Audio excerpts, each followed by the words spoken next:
Bonjour, alors je voudrais revenir sur une remarque, question de Gabi.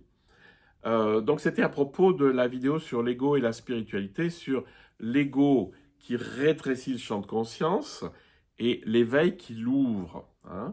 Et que le grand truc, c'est non pas d'ouvrir l'ego en tirant dessus, mais de laisser l'éveil ouvrir la conscience et donc laisser tomber les conditionnements de l'ego. Et c'est toute la question de faut-il lutter, faut-il ne pas lutter, qu'est-ce qu'il faut faire, laisser faire. Si on laisse faire, on risque de se faire enfermer, etc. Alors il donne une image qui est très jolie, qui est de Anthony Di Mello. Il disait que si on veut perdre son trousseau de clés volontairement, ça ne marche pas, et que généralement on perd un objet quand on n'y pense plus, à notre insu. Alors c'est un peu ça c'est vrai pour l'ego, c'est-à-dire que comme on lutte pas pour s'en débarrasser, mais que les conditionnements néfastes de l'ego se dissolvent petit à petit, on s'en rend pas compte, en fait. Mais c'est en regardant dans le rétroviseur, dans votre histoire, vous dites, tiens, il y a un truc qui a changé. Là, je réagis plus pareil, là, je suis plus ouvert, là, je suis plus aimant, là, il y a un truc, enfin, voilà. Donc, c'est vrai que comme on n'est pas actif dans la dissolution de l'ego, euh, on s'en préoccupe pas. Par contre, il n'y a pas rien à faire.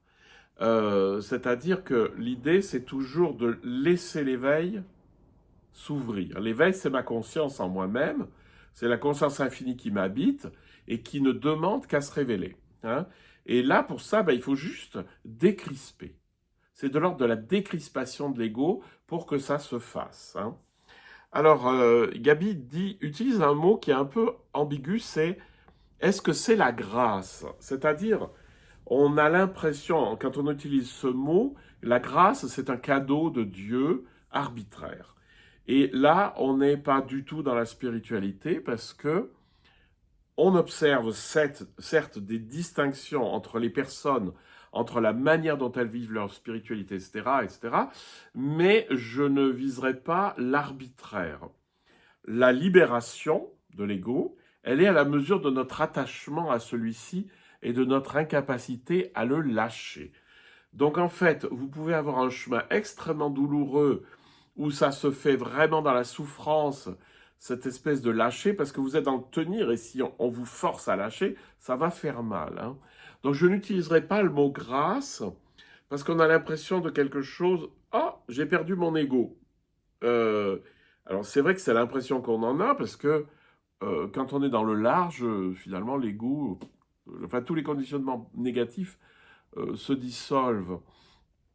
Mais ne faisons pas appel à une instance extérieure qui viendrait modifier tout ça et qu'on appellerait la grâce. D'ailleurs, chez Maître Eckhart, la grâce, c'est simplement la présence divine en nous, c'est-à-dire la présence de la conscience, c'est-à-dire l'éveil, hein. Donc, évidemment que ça vient de la grâce, mais que c'est juste à la mesure de mon détachement, de cette capacité à lâcher.